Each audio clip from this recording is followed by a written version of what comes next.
Hello and welcome, everyone. Thank you so much for joining us for the third panel discussion of Leap today. This is the implementers track. Today, we're going to be talking a little bit about API observability. And is API observability the missing link in your overall governance strategy? Some of you in the audience might be familiar with the notion of API observability. Some of you might have oversimplified that to mean something very specific or very simple. But today we want to debunk some of the myths, perhaps. We want to expand the horizons of what observability can be, what observability is already, and how that all fits into the narrative of API governance. Joining me, hopefully you know me by now already, I am Budha, developer advocate at Tyke, and so far your host for today's Leap 2.0. Hope you're having a good time. I'm joined by a star-studded panel, of course, as you can see all around me here. What we'll do, we'll go around the room a little bit to just do a very brief introduction of each individual, and then we go into our discussion straight away. For the purposes of this panel, if you do have questions that you want to float to the panelists, feel free to add that to your Q&A button at the bottom of your screen, hopefully. Chat is okay if you want to connect with each other. Ideally, it's a little bit difficult to have questions from the chat, but that's fine. We want to give you a degree of developer autonomy, a degree of attendee autonomy here, instead of trying to govern everything in place. So whichever way you want to ask questions, feel free to do so. We will pick that up as we go along. It's going to be a fantastic session. So over to quick introductions. Perhaps I'm going to go left to right in this case. Andy, you're on my left straight away. So Andy, we start with you, and then we'll move ahead. Yeah, thanks for having me. Andy Grebner. I know it says Andreas, but please call me Andy. Been in observability for 17 years now with a vendor, with Dynatrace. Before that, observability was also very big for me because I spent 8 years performance testing and performance engineering, and observability was the way to figure out why systems break.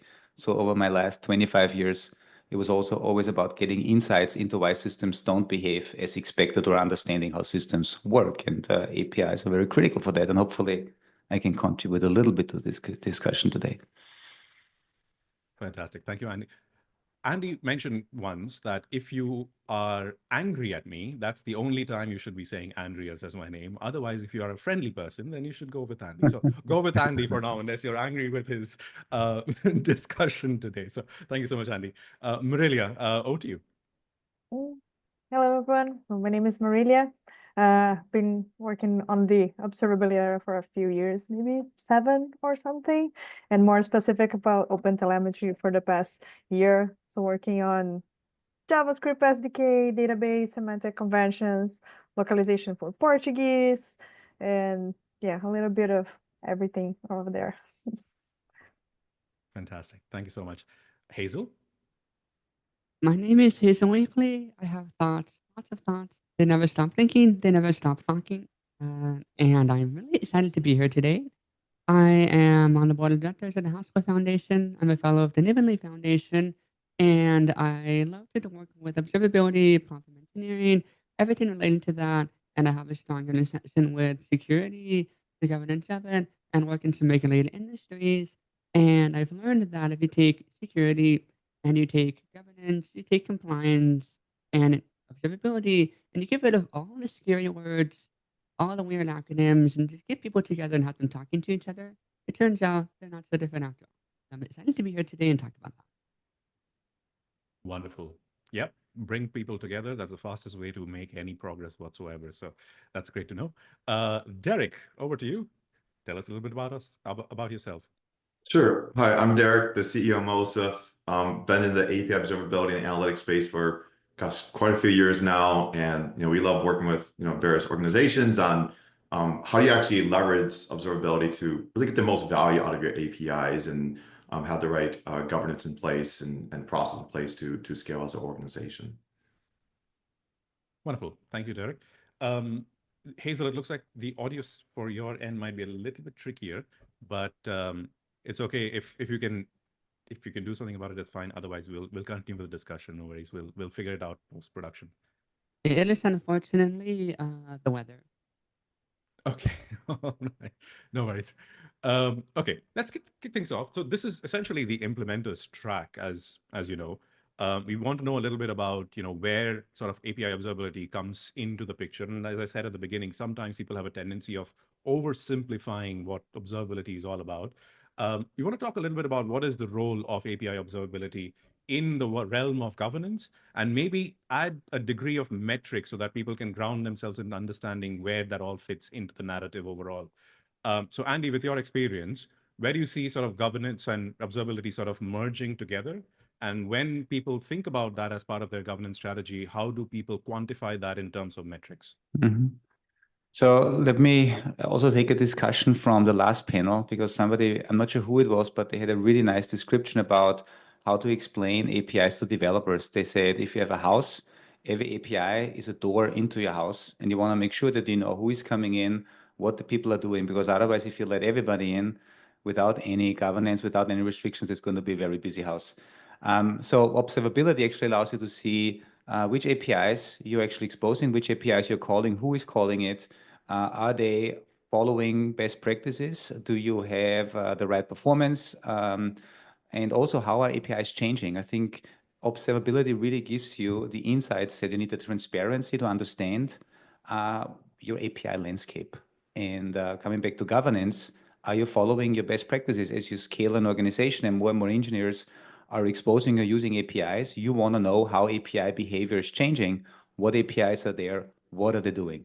Observability, and thanks to many open standards also that make it easier to get observability, like OpenTelemetry, makes it easier to get these insights. And then from a metric perspective, different types of metrics, I would say. I have a big performance background. So for me, it's all about resiliency, availability, performance, also accuracy, and then also knowing who is calling and who is consuming, and also who is exposing what type of APIs. I think that's very important. And observability can help you.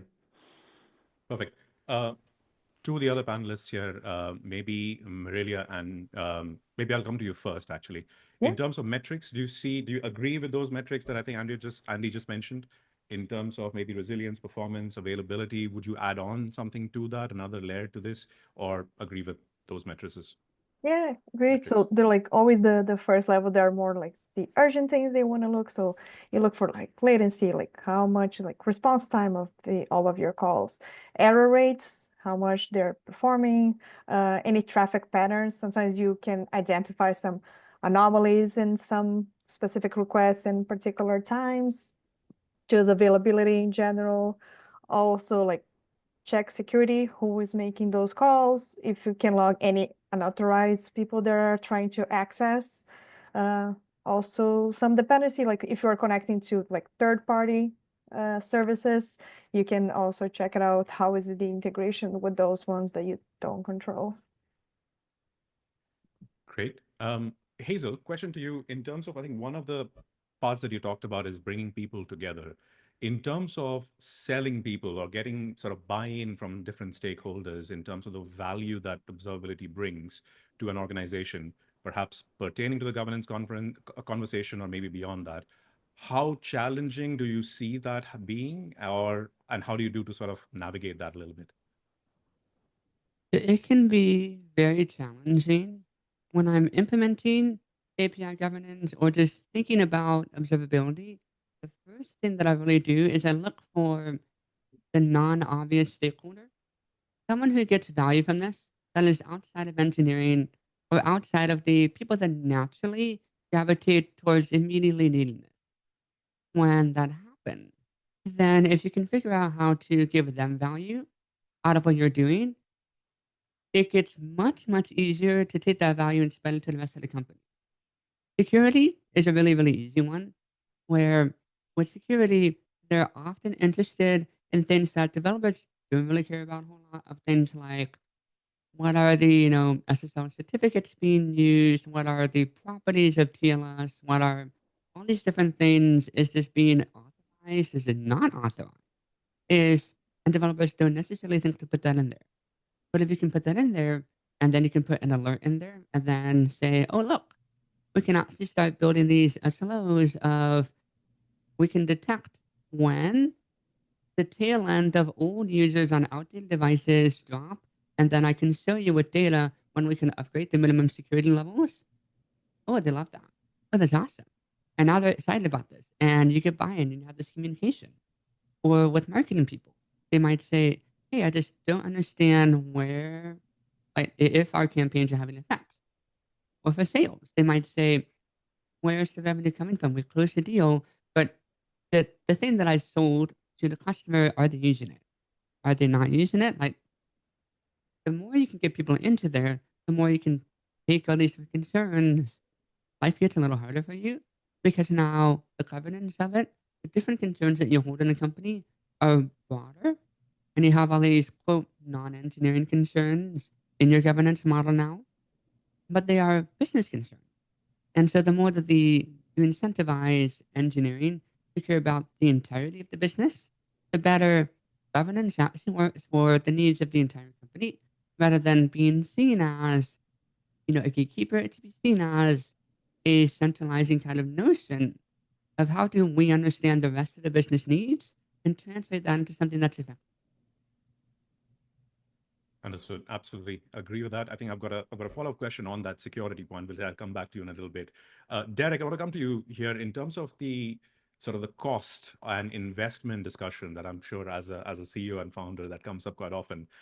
In the world of observability, how do people again go into that buy-in stage and just figure out like what is that ROI, so to speak, of investing into, say, an observability tooling platform, or maybe that's the overarching investment into observability practices that will then aid in their overall governance strategy. How do you see that cost conversation coming up as a possible metric of creating that strategy going forward?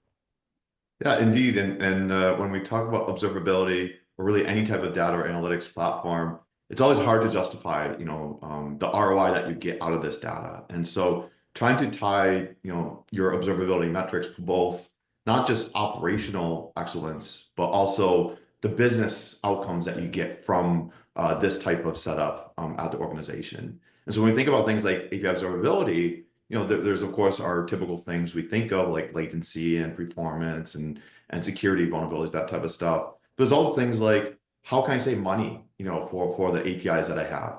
Or can I grow adoption, whether that's more business units using these APIs or external partners or customers using these APIs? And that can also help justify, rolling out, these different types of tooling to different organizations. We're seeing this especially a lot within the AI wave where there's real cost there, right? So, you might have a small set of users that suddenly blow through a bunch of input tokens and output tokens and all that type of stuff. How do you, measure that and understand and then try and optimize that cost and spend? And, this is much more important today than even a couple of years ago. Understood. Absolutely. Andy, just sort of an extension to something like that. Now that if let's assume we have got the buy-in from all different stakeholders, we've addressed the challenge or the metrics that we want to go into, how do you go about sort of integrating observability into sort of existing pipelines, into existing stacks, so that again, it leads to those metrics of success? What does that implementation journey typically look like with maybe a stack that already exists, or if you're just about getting started, like how does that differ? How do you go about doing that?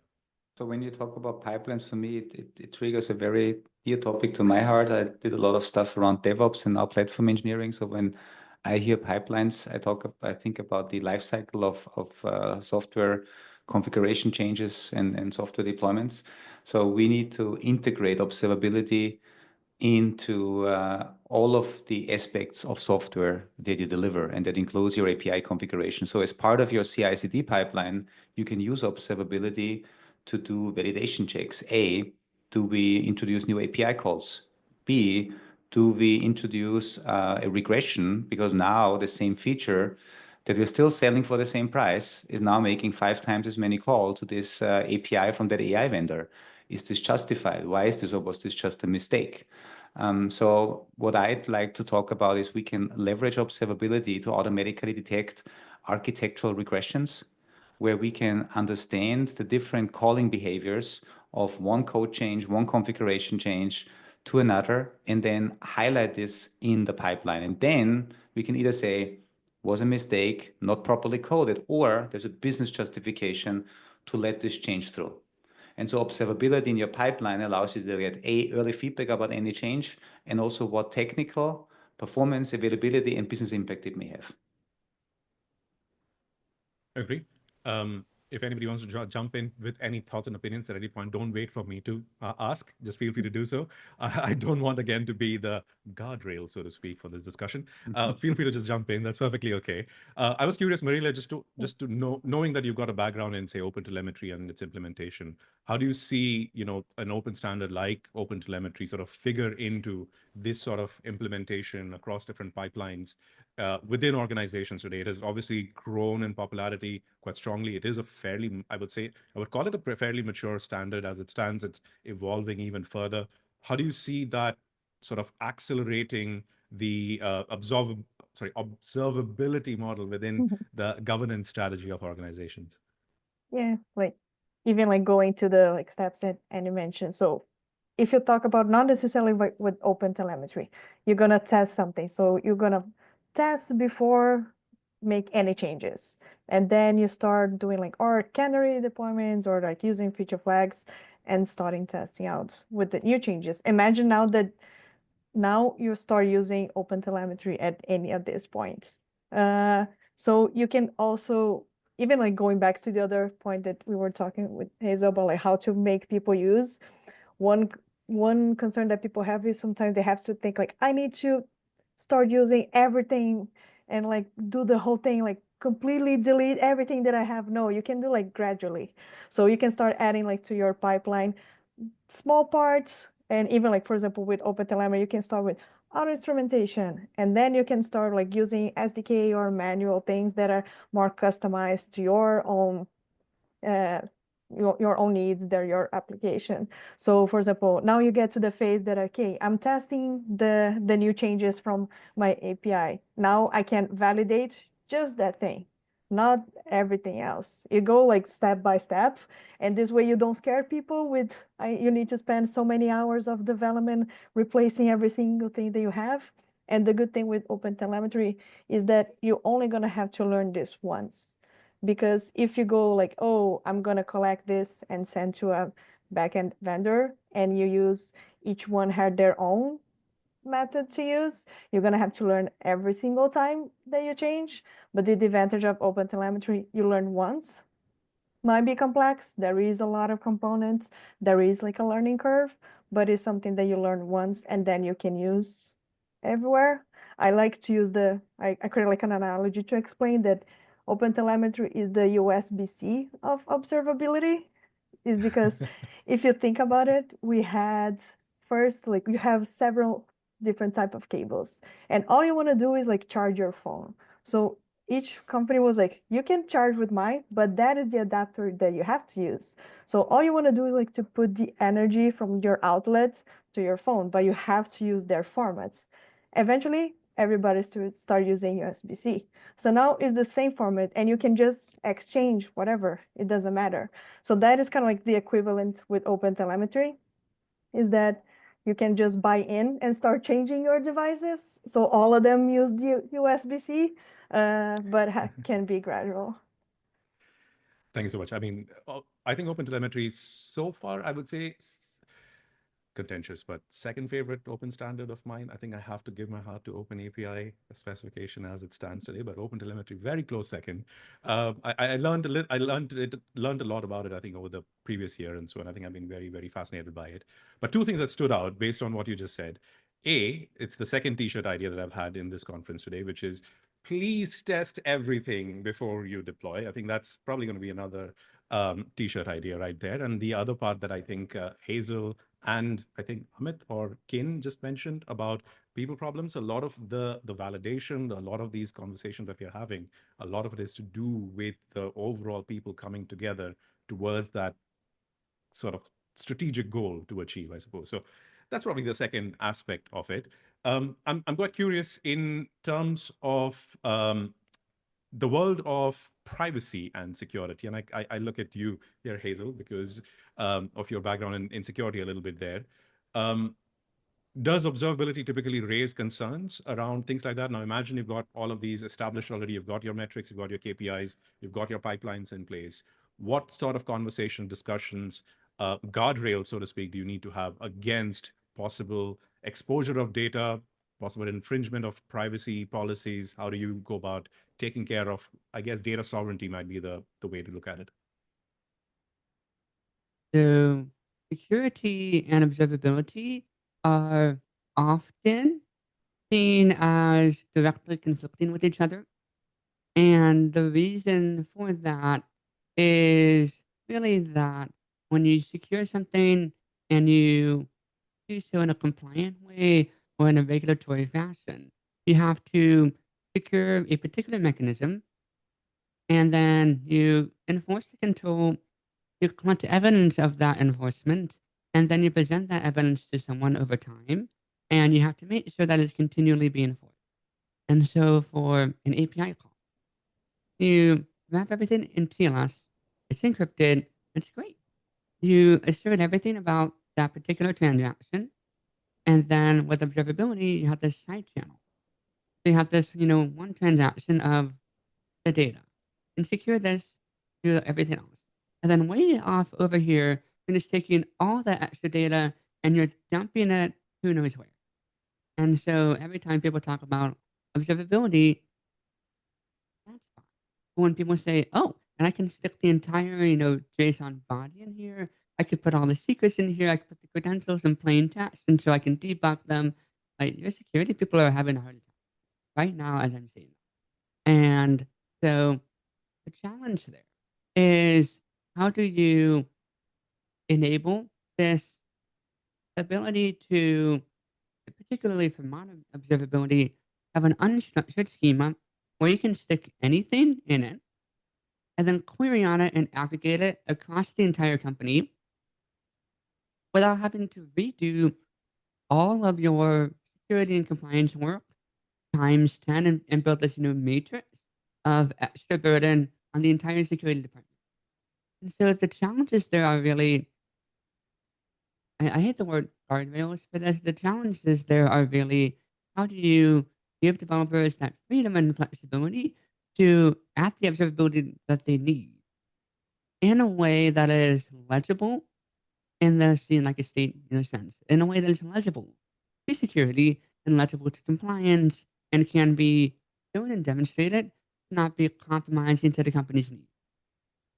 Back when everything was just numbers and endpoints and very simple, here's how many, you had no PII in there, you had no PHI in there. And now you can literally, if you're not careful, stick a social security number in there, propagate it across multiple applications, multiple services, and then send it to a vendor who may not have any of the compliance regulations that you do. Really? So now it's a huge open question of how do you do that? And that is the one thing that is not standardized in this way. And so that's where I love OpenTelemetry and it's vendor agnostic, but the regulations, the guardrails, the tying security into there is currently company specific, implementation specific, and often even on top of that, vendor specific. So you're not getting a lot of the promise of the modern observability when you have to also add in all the regulation requirements, security requirements at the same time. It's something we just not, as an industry, have not really solved yet. And just to echo what Hazel was saying, like you definitely have to take a balanced approach between what do you actually store and how do you store it versus not storing anything. The worst thing you can do is not store anything, and then you don't have that type of observability that can be helpful to optimize your APIs. But on the other side, storing everything is also, storing those social security numbers and everything else is also going to cause a lot of trouble, and a lot of it's around process, right? And sometimes the defaults for a vendor may not be the best for your organization. If you're a healthcare organization, you have things like HIPAA and other types of frameworks to deal with, then thinking about those is really important. Same thing with GDPR. So how do you actually apply the process? So if you do need to scrub or delete data or redact data, hopefully the vendor has some type of data governance and different rules that you can set up to enforce that and ensure that you're operating in a compliant way. And it is an interesting point that OTel by itself it's a great standard, but there's still a lot of other components to API observability that is outside of the OTel realm. And hopefully over time, these will be incorporated in the standard, but these are still very, very vendor specific. So, initial setup, it's great, but make sure you're working with your respective vendor to get that set up in the right way for your organization.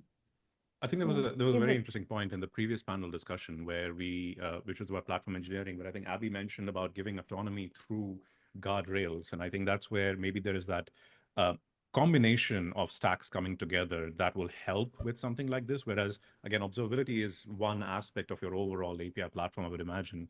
And if that is the case, then there is a role and a purpose for what you're trying to achieve through observability. And then the other side of that is who's putting those guardrails. And that's where maybe an API platform or an API management platform sort of combines together or glues things together in a way which makes those governance policies be the enforcer of those governance policies, perhaps in a way. So perhaps it's not in isolation. Maybe it's a combination of things to bring all of that together.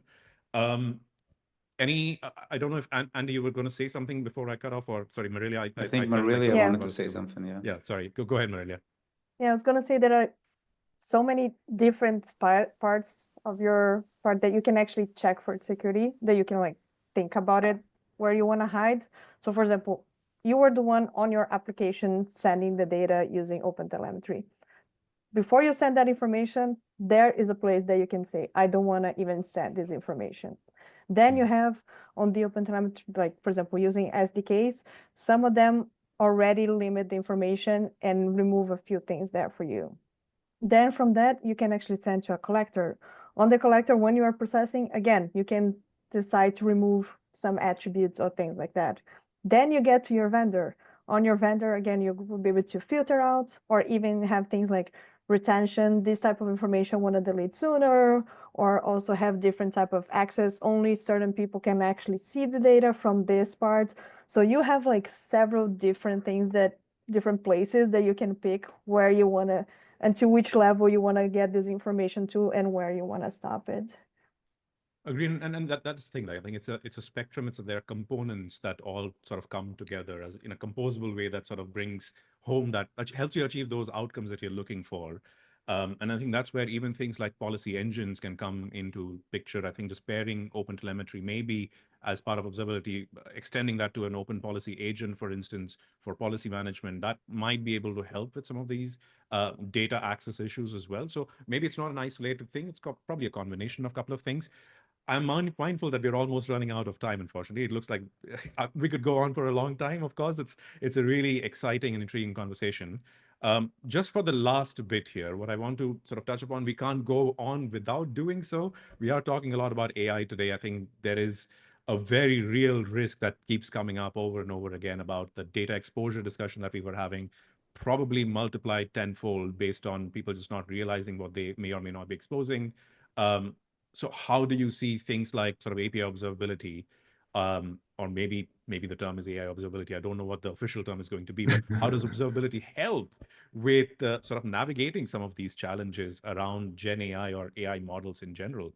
I don't know, maybe Derek, I start off with you and we'll do one round around the panel for closing thoughts. Go ahead, Derek. Sure, definitely. And with great power comes great responsibility. And we're seeing with these AI applications, completely brand new use cases that are being designed and developed to really empower different teams and organizations. With that said, as you have these new use cases, you're going to have more corner cases, performance issues, cost issues. And so it's really accelerating the need for API observability at your organization and expanding who might be looking at that. And this goes back to my previous discussion around costs, right? So as you're rolling out these AI applications, it might be perfectly fine in a small sandbox or a small POC-like environment, but as you're rolling that out, what happens when there's unintentional abuse? And I call it unintentional because it's not necessarily a bad actor that's doing anything bad against your APIs, but it could cost real money. And these vendors that you might depend on for your AI application may not be cheap. And so getting the right metrics around that and understanding by doing this type of prompt or this type of query, you're going to actually rake up a lot of costs on the other side, trying to get that in place. And this can also, again, show the value of why is it important to have observability and governance in place to make sure someone doesn't just go wild with your new application.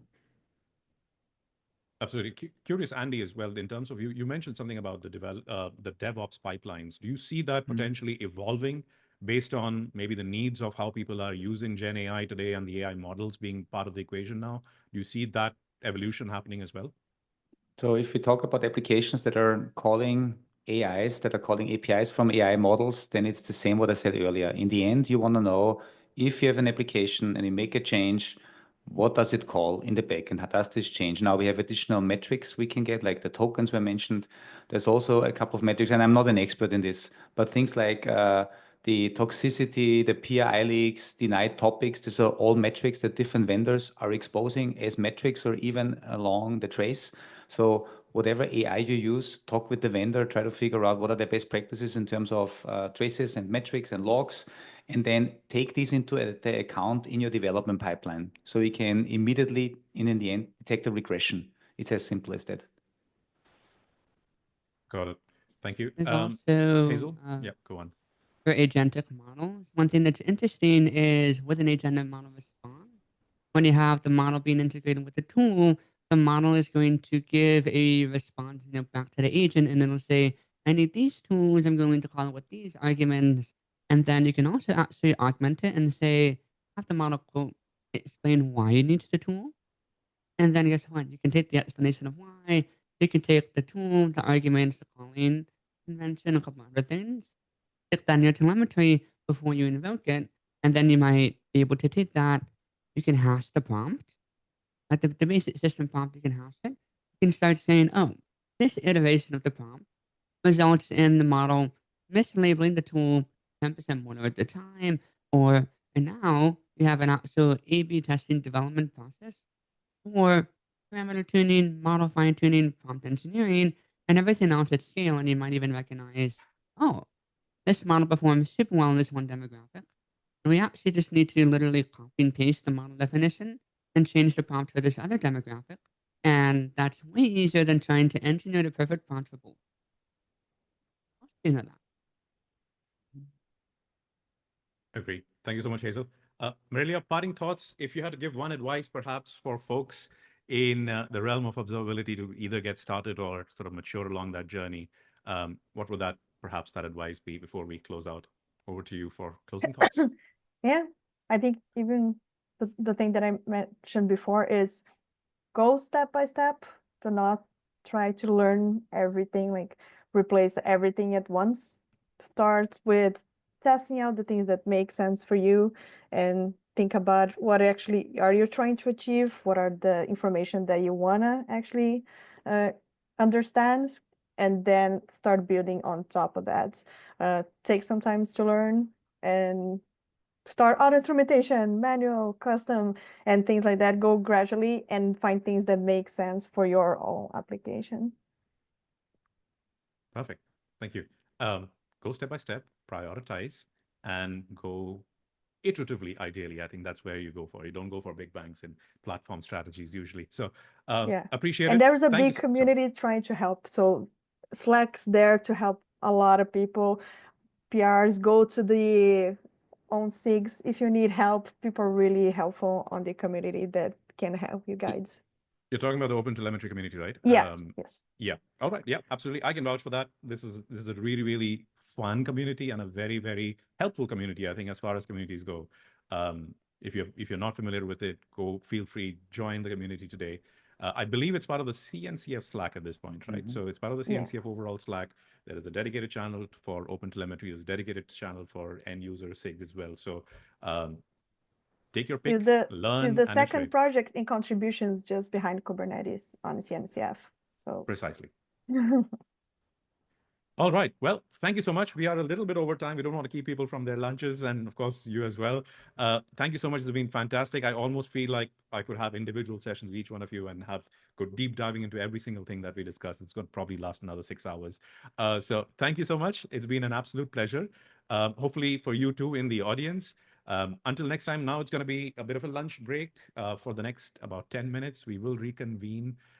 Once again, there'll be 2 tracks happening. One, which is going to be the unveiling of the Tyke AI Studio. That is going to be the first launch of it. And the other part is going to be a panel discussion where we'll be talking about the ROI of API governance in the realm of future-ready API strategy. So with that, hopefully you had a great time today.